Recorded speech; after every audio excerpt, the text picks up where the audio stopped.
नमस्कार, AB star news देख रहे हैं आप और हमारी देवभूमि में मैं हूं आपके साथ सोहन सिंह। हमारी देवभूमि में बात करेंगे उत्तराखंड की खबरों की। दरअसल मध्य प्रदेश के मुख्यमंत्री शिवराज सिंह चौहान उत्तराखंड पहुंचे थे। एक शादी समारोह के बाद रिसेप्शन में वे शामिल हुए, लेकिन इसी दौरान शिवराज सिंह चौहान फिसलकर गिर पड़े, जिसके बाद साथ चल रहे सुरक्षा कर्मियों ने उन्हें उठाया और फिर सभी साथ चल दिए। सीएम शिवराज 18 अप्रैल को उत्तराखंड में भारतीय जनता पार्टी के राष्ट्रीय सह संगठन महामंत्री शिव प्रकाश के भतीजे के रिसेप्शन में पहुंचे थे। 2.5 महीने पहले भी वे ऐसे ही फिसल गए थे, तब उनके पैर में चोट आई थी। वो हादसा एमपी के सीहोर जिले के प्रवास के दौरान हुआ था। रिसेप्शन काशीपुर के धमसिंह नगर के होटल में था। इसमें शरीक होने के लिए कई राज्यों से बीजेपी के मुख्यमंत्री और बड़े नेता आए हुए थे। सीएम शिवराज भी पहुंचे थे। जैसे ही वे मेन गेट से आगे बढ़े और रिसेप्शन हॉल में जाने वाली सीढ़ियों पर पहुंचे, तभी उनका पैर फिसल गया। शिवराज सिंह चौहान को उत्तराखंड बीजेपी के प्रदेश अध्यक्ष मदन कौशिक और सुरक्षा कर्मियों ने तुरंत उठा लिया। उठने के बाद सीएम मुस्कुराकर आगे चल दिए। इसी साल जनवरी में सीएम शिवराज के पैर में लोहे का सरिया घुस गया था। सीहोर में मुख्यमंत्री शाम को शाहगंज इलाके में पार्टी कार्यकर्ता महेश पटेल के बेटे के निधन पर नारायणपुर में पुष्पांजलि अर्पित करने गए थे। पहले फ्लोर पर दिवंगत की फोटो रखी हुई थी। सीएम जब सीढ़ी से होकर वहां जा रहे थे, तभी उनका पैर रोशनी के लिए खुली जाली में फंस गया था। उनके बाएं पैर में चोट आई थी। साल 1998-99 में जब वे सांसद थे, तब भी वे सड़क दुर्घटना में गंभीर रूप से घायल हो गए थे और अब एक कार्यक्रम में उत्तराखंड पहुंचे थे। रिसेप्शन के दौरान वे सीढ़ियों से गिर गए थे।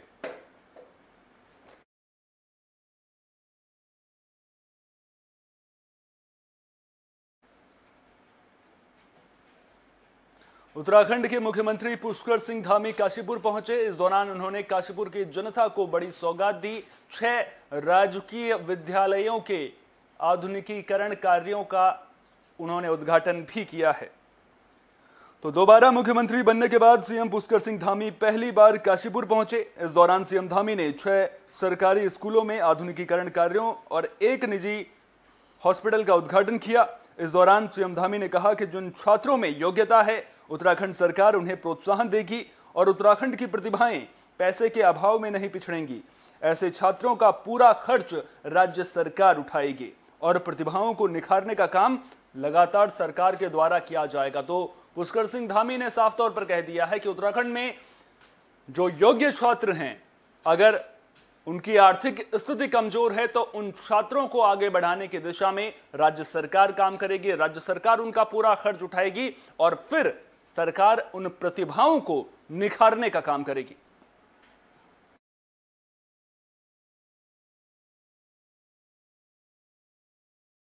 हमने प्रावधान किया है कि बहुत सारे बच्चे उनके अंदर बहुत योग्यता होती है, बहुत क्षमता होती है, लेकिन कई बार वो खेलने के लिए जाते हैं तो उनके पास किराया भी नहीं होता और वहां तक पहुंच जाते हैं तो उनके रहने के लिए इंतजाम नहीं होता। उनके लिए जो फूड सप्लीमेंट्स होते हैं, फूड होते हैं, उनको जो खाना होता है, उसके लिए उनके पास पैसा नहीं होता, उनके माता पिता के पास नहीं होता।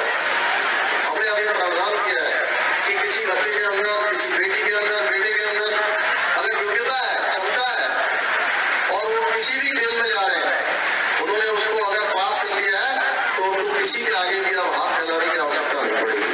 अब सारी व्यवस्था सरकार करेगी, उनके खेलने की व्यवस्था करेगी, उनके जाने की व्यवस्था करेगी। उत्तराखंड में चारधाम यात्रा शुरू होने वाली है, लिहाजा सरकार अब तैयारियों को अंतिम रूप देने में जुट गई है। लिहाजा इन बातों का ध्यान रखा जा रहा है कि यात्रा के दौरान श्रद्धालुओं को किसी तरह की दिक्कतों का सामना ना करना पड़े। इसी कड़ी में डीआईजी गढ़वाल करण सिंह नगरनियाल ने श्रीनगर में पुलिस अधिकारियों के साथ बैठक की। बता दें कि चारधाम यात्रा के दौरान किसी भी परिस्थिति से निपटने के लिए रूट पर एसडीआरएफ की 22 टीम तैनात की जाएंगी। वहीं पर्यटकों की सहूलियत के लिए 55 पर्यटक बूथ तैयार किए जा रहे हैं, जहां जरूरत पड़ने पर श्रद्धालुओं की मदद की जा सके। बारिश के दिनों में सड़कें ब्लॉक ना हो, इसके लिए भी पुलिस अधिकारियों के साथ रोड मैप तैयार किया गया है।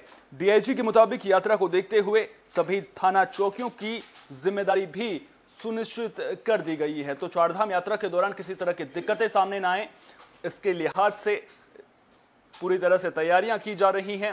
साथ ही साथ आपको बता दें कि जब चारधाम यात्रा शुरू हो जाती है, जब तक बरसात नहीं होती है तब तक सब कुछ ठीक रहता है, लेकिन जैसे ही बरसात होने लगता है तो उसके बाद भूस्खलन की घटनाएं भी लगातार उत्तराखंड से सामने आती हैं, पहाड़ों के दरकने की घटनाएं लगातार सामने आती हैं, जिसके बाद मलबा सड़क पर जमा हो जाता है और फिर चारधाम यात्रा के दौरान दिक्कतें सामने आती हैं, रोड ब्लॉक हो जाती हैं। तो उस तरह की दिक्कतें सामने ना आए, इसके लिए रोड मैप भी तैयार किया गया है। देखना दिलचस्प होगा कि जो तैयारियां सरकार के द्वारा की गई हैं, जो तैयारियां शासन प्रशासन के द्वारा की गई हैं, वो तैयारियां धरातल पर किस तरह से नजर आती हैं। धरातल पर जब श्रद्धालु चारधाम यात्रा करते हुए नजर आएंगे तो फिर उन्हें दिक्कतों का सामना करना पड़ता है या फिर नहीं।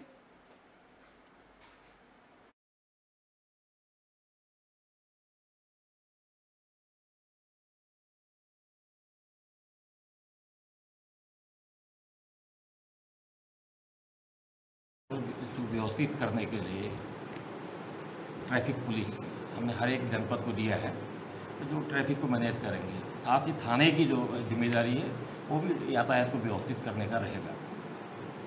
इसी तरह से जहाँ पर आपदा इत्यादि है।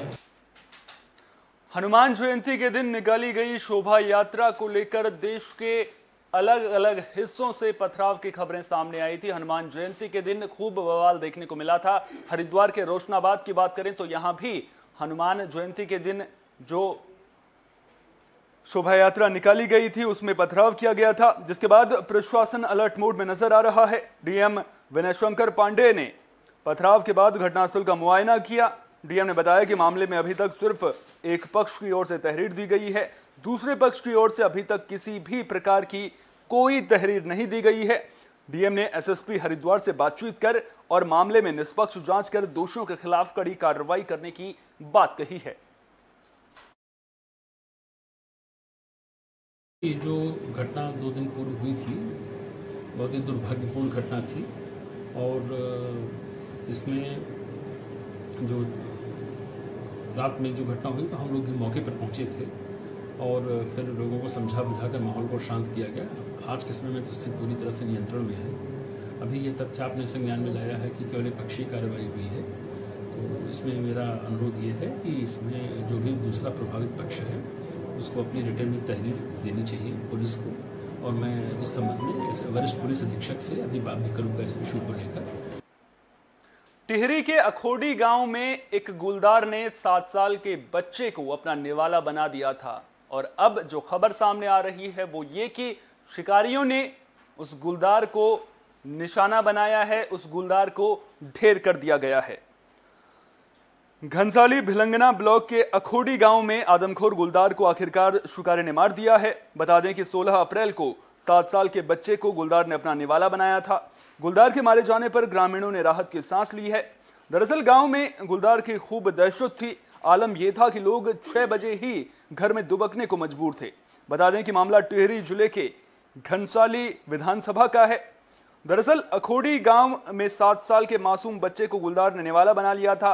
इस घटना के बाद परिजनों का रो रो कर बुरा हाल था।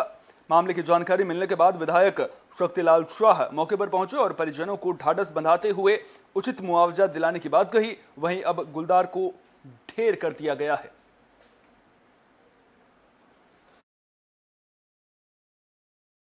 पूरे क्षेत्र का हम लोगों ने सर्वे किया और लोगों को जागरूक किया। मैं भी 11 बजे वहाँ पहुँचा था और उसके बाद हम लोगों ने पीड़ित परिवार से वार्ता किया और क्षेत्र का भ्रमण किया जहाँ पे कि यह घटना हुई थी। उसके बाद हमने अपने उच्चाधिकारियों से को घटना की जानकारी दिया और उनसे इस आतंकी गुलदार को पकड़ने के लिए अनुरोध पत्र प्रेषित किया। त्वरित कार्रवाई करते हुए हमारे CWLW। बुलेटिन में अब बात उत्तराखंड के रानी पोखरी की भी कर लेते हैं। दरअसल यहां पुल ना होने की वजह से लोगों को दिक्कतों का सामना करना पड़ रहा था। आवाजाही में लोगों को दिक्कतें सामने आ रही थी। उत्तराखंड के रानी पोखरी में बिदालना नदी पर पुल ना होने की वजह से लोग परेशान थे। आवाजाही के दौरान लोगों को दिक्कतों का सामना करना पड़ता था। बरसात के मौसम में बिदालना और ज्वाखन नदी में तेज पानी आने के कारण लोगों को परेशानी होती थी। लेकिन अब इस नदी पर पुल निर्माण का काम तेजी के साथ किया जा रहा है। निर्माण कार्य की जांच करने ऋषिकेश पीडब्ल्यूडी के अभियंता धीरेन्द्र कुमार पहुंचे। इस दौरान वे निर्माण कार्य से काफी हद तक संतुष्ट नजर आए। उन्होंने बताया कि पुल का करीब 40% काम पूरा हो चुका है और नवंबर तक पुल बनकर तैयार हो जाएगा। पुल के निर्माण के बाद रानी पोखरी थानों भोगपुर के कई ग्रामीणों को फायदा भी मिलेगा। साथ ही ऋषिकेश से रानी पोखरी और रायपुर होकर देहरादून जाने वाले यात्रियों को भी फायदा होगा। 240 मीटर स्पान है इसका और इसमें 6 हमारे वेल थे, 6 के 6 सारे कंप्लीट हो गए, पियर कैप पड़ गया है और पहले हम स्लैब की तैयारी कर रहे हैं और संभवतः ये हमारा जो है प्रोजेक्ट कंप्लीशन जो डेडलाइन है हमारी है मार्च। बुलेटिन में अब बात बाजपुर की भी कर लेते हैं, जहां पेट्रोल पंप कर्मचारी को बंधक बनाकर लूट का मामला सामने आया है। बाजपुर के दोराहा बॉर्डर पर हथियारबंद बदमाशों ने पेट्रोल पंप कर्मचारी को बंधक बनाया और फिर लूट की वारदात को अंजाम दिया गया। मामले की जानकारी मिलने के बाद पुलिस मौके पर पहुंची और सीसीटीवी कैमरे की मदद से जांच में जुट गई है। जानकारी के मुताबिक पेट्रोल पंप पर धनसारा गांव के धर्मवीर की ड्यूटी लगी हुई थी। तभी 2 हथियारबंद बदमाश मौके पर पहुंचे और लूट की वारदात को अंजाम दिया। इस घटना की जानकारी मिलते ही पुलिस प्रशासन में हड़कंप मच गया है। बड़ी संख्या में पुलिस की टीम मौके पर पहुंची। फिलहाल मामले की जांच की जा रही है। स्वार दोराहा बॉर्डर पर एक पेट्रोल पंप है।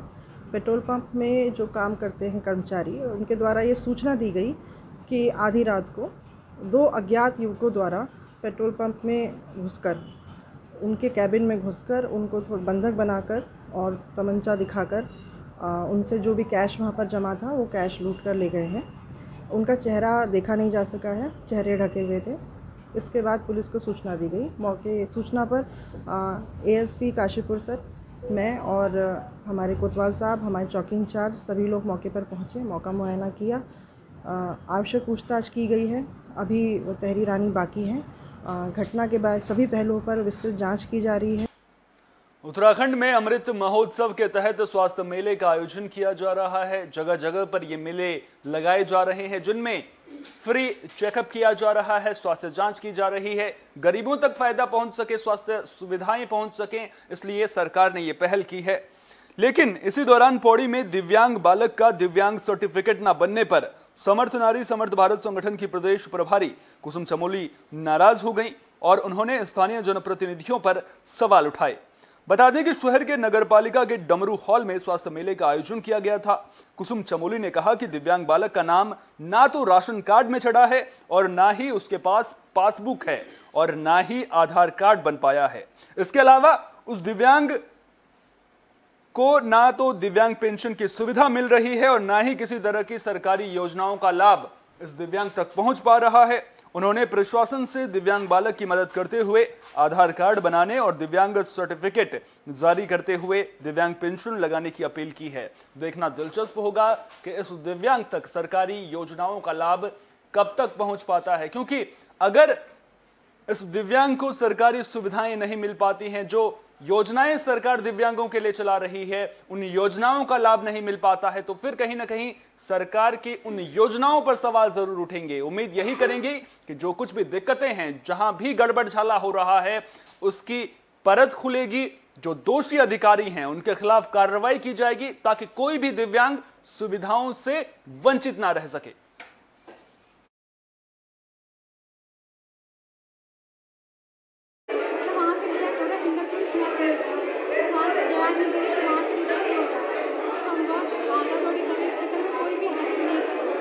तो मदद नहीं कर रहा। अभी हम यहाँ पे विकलांग सर्टिफिकेट बनाने के लिए आए तो राशन कार्ड, आधार कार्ड कुछ ना कुछ मांग रहे, लेकिन है ही नहीं। जब वो चल ही नहीं पाता, बोल नहीं पाता, खुद से खा नहीं पाता, उसका जो भी है टेंशन हमारे से होता है, उसका कुछ नहीं। कहाँ से और क्या कहना चाहते हैं आप अधिकारियों? चलते हुए एक बात और संज्ञान में आई, आपके माध्यम से मैं एक डालना चाहती हूँ कि यहाँ पे एक विकलांग सर्टिफिकेट बनाने के लिए एक यहाँ पे इन्होंने एक कैंप भी लगा रखा है सर्टिफिकेट बनाने के लिए दिव्यांग के लिए। पर एक दिव्यांग मेरे सामने ऐसा आया है कि बहुत बड़ी विडम्बना है कि जिसका ना तो आधार कार्ड अभी तक बना है। मैं पूछना चाहती हूँ उस जनप्रतिनिधि को जो वहाँ का ग्राम प्रधान होगा। पौड़ी में भी आजादी के अमृत महोत्सव के तहत स्वास्थ्य मेले का आयोजन किया गया था, जिसमें बड़ी संख्या में लोग पहुंचे थे और इन ग्रामीणों को स्वास्थ्य सुविधाओं का लाभ यहां पर दिया गया। यहां पर स्वास्थ्य मेले का शुभारंभ पौड़ी के विधायक राजकुमार पुरी ने किया। इस दौरान राजकुमार पुरी ने स्वास्थ्य विभाग के सभी स्टॉलों का निरीक्षण किया। साथ ही उन्होंने स्वास्थ्य विभाग के फिटनेस गाइड पुस्तक का भी विमोचन किया। कार्यक्रम को संबोधित करते हुए उन्होंने कहा कि स्वास्थ्य मेले में लोगों को फ्री स्वास्थ्य सुविधाएं दी जा रही हैं। इसके अलावा पौड़ी में पंचायत स्तर पर इसी प्रकार के शिविरों का आयोजन किया जाएगा, जिसके लिए कार्य योजना तैयार की जा रही है।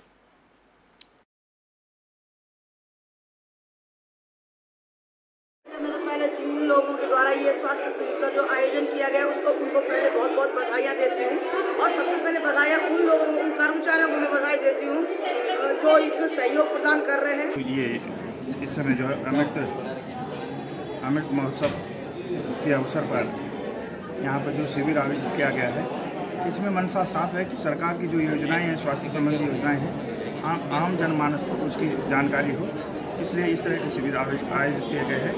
22 तारीख के बीच में सभी जनपद स्तरीय सामुदायिक स्वास्थ्य केंद्र और जो ब्लॉक स्तरीय केंद्र होंगे वहां पर स्वास्थ्य मेला का आयोजन किया जा रहा है। स्वास्थ्य मेले में सभी बीमारियों का इलाज का जांच किया जाएगा। साथ में आंखों का जांच हो सकती है, शुगर बीपी की जांच हो सकती है। तो उत्तराखंड में जगह जगह स्वास्थ्य मेले का आयोजन किया जा रहा है, जिसमें पहुंचकर ग्रामीणों के स्वास्थ्य की जांच की जा रही है। उन्हें किसी तरह की दिक्कतें तो नहीं हैं, इन बातों का भी ख्याल रखा जा रहा है। अल्मोड़ा की अगर बात करें तो यहां सियालदे ब्लॉक में देघाट सीएचसी में भी स्वास्थ्य मेले का आयोजन किया गया। मेले का शुभारंभ सल्ट विधायक महेश जीना ने किया। स्वास्थ्य मेले में बड़ी संख्या में लोग पहुंचे थे। विधायक महेश जीना ने कहा कि आने वाले दिनों में स्वास्थ्य मेले का आयोजन अलग अलग जगहों पर किया जाएगा। मेले में सभी प्रकार के विशेषज्ञ डॉक्टर बुलाए जाएंगे और सभी शारीरिक जांच, कोविड टीकाकरण, फ्री दवा वितरण के अलावा आयुष्मान योजना के कार्ड और यूनिक हेल्थ आईडी कार्ड भी बनाए जाएंगे। विभाग द्वारा विकासखंड सियालदे के सामुदायिक स्वास्थ्य केंद्र देघाट में एक बृहद स्वास्थ्य मेले का आयोजन किया गया, जिस मेले का उद्घाटन इस क्षेत्र के विधायक महेश जीना जी द्वारा किया गया। और मेले में स्वास्थ्य जांच हो या फिर दवा वितरण का कार्य हो, टेलीमेडिसिन के माध्यम से लोगों को कंसल्टेंसी देने का कार्य हो। आज मेरे विधानसभा में हमारे सियालदे ब्लॉक में सल्ट में स्वास्थ्य मेले का आयोजन किया गया, जिसमें सभी टेस्ट फ्री हैं और अच्छे, क्योंकि अल्मोड़ा और हल्द्वानी से भी जो है डॉक्टर्स को बुलाया गया, गैनोलॉजिस्ट इत्यादि सब आके यहाँ पर स्वास्थ्य का शिविर लगाया। हमारी देवभूमि में फिलहाल के लिए इतना ही। देश दुनिया की तमाम अहम खबरों के लिए बने रहिए AB स्टार न्यूज के साथ, क्योंकि यहाँ पर खबरों का सिलसिला कभी नहीं थमता।